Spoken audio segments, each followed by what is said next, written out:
रिया, time देख जरा क्या हो रखा है। 8 बज गए। मम्मा जी अलार्म ही नहीं बजा। अलार्म ही नहीं बजा या तेरी नीयत नहीं है जल्दी उठने की? अरे बिमला के घर से आ रही हूँ मैं, जरा जाके देख उसकी बहू को। जल्दी उठ के उसने सारा काम कर लिया, खाना भी बना लिया और हम दोनों को चाय भी पिला दी। और एक तू है कि अभी तक सोई पड़ी है। सॉरी मम्मी जी, सच में अलार्म नहीं बजा। अरे अब एक कप चाय पिलाएगी मुझे या नहीं? जी अभी लाती हूँ।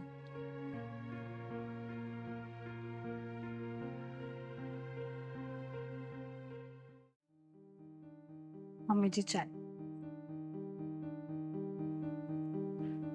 सुबह 6 बजे चाय पीती हूँ मैं, और आज 9 बजने वाले हैं। आगे से मैं ध्यान रखूंगी। अरे बिमला की बहू से कुछ सीख। सारा काम टाइम पे करती है वो, अपनी सास को एक शिकायत का मौका नहीं देती। और एक तू है कि रात के बर्तन तक धो के नहीं सोई।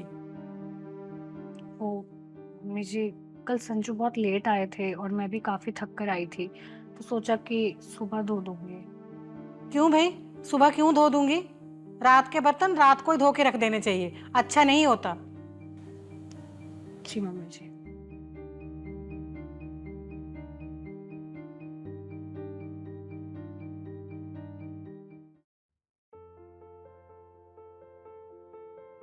उठ गई मेरी बेटी? कितनी मेहनत करती है ना, देर रात तक पढ़ती रहती है ना। मैं देर रात तक मूवी देख रही थी मम्मी। अरे कोई बात नहीं, तो देख ली होगी मूवी भी।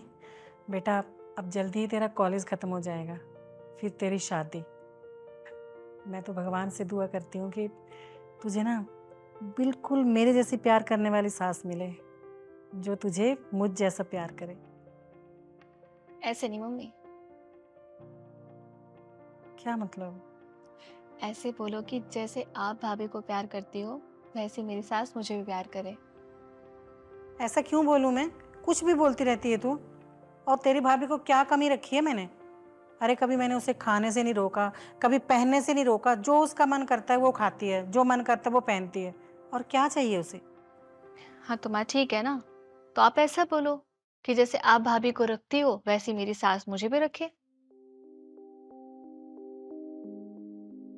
क्या हुआ, बोला नहीं जा रहा मम्मी अब? हाँ, मम्मी सिर्फ ओढ़ने पहनने खाने की रोक टोक ना करने से बहू बेटी नहीं बन जाती।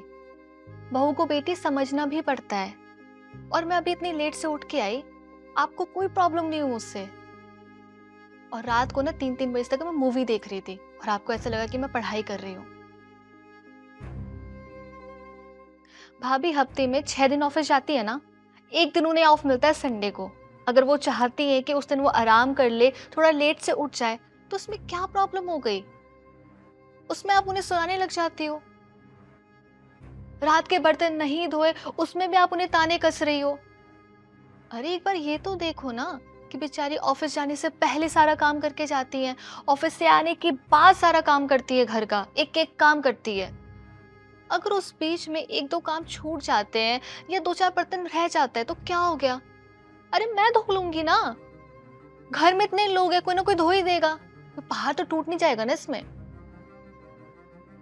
और पता नहीं घूम फिर के आपकी बिमला की बहू कहाँ से आ जाती है। आप भाभी से उनका कंपैरिजन क्यों करते हो यार? वो कोई जॉब तो नहीं करती है ना, जॉब तो मेरी भाभी कर रही है ना। वो घर में ही रहती है। और मैं मानती हूँ घर में भी 100 काम होते हैं, तो बेचारी थकने के बाद आराम तो कर लेती होगी ना, क्योंकि वो तो जॉब पे जाती नहीं है। पर भाभी कब आराम करे? हफ्ते में 6 दिन तो वो ऑफिस ही जाती रहती है, ऑफिस का काम अलग करती है, घर का काम आकर अलग करती है। संडे मिलता है उन्हें, सिर्फ ऑफिस से छुट्टी मिलती है संडे के दिन, उनको घर से छुट्टी नहीं मिलती। घर में तो उनका काम डबल हो जाता है, डबल के ट्रिपल हो जाता है। मम्मी, बेटी बोलने से नहीं, बहू को बेटी समझना भी पड़ता है। और आपके कहने से ना मुझे कोई अच्छी सास नहीं मिलने वाली, क्योंकि ये कर्म है। आप जैसे अपनी बहू को रखोगे ना, वैसी मेरी सास मुझे भी रखेगी। आप लाख मर्जी दुआ कर लो, उससे कोई फर्क नहीं पड़ने वाला। हाँ बेटा, तू बिल्कुल ठीक कह रही है। मैं खाली बेटी बोलती हूँ उसे, कभी मैंने बेटी जैसा रखा नहीं है उसे। लेकिन अब से ना मैं बहू को बिल्कुल तेरे जैसा प्यार करूँगी। जैसे मैं तुझे प्यार करती हूँ, तेरी गलतियों पे तुझे माफ़ कर देती हूँ, बिल्कुल वैसे ही। ठीक है, और मैं आपको ऐसा सुनाना नहीं चाहती थी, बस आप भी समझा करो ना।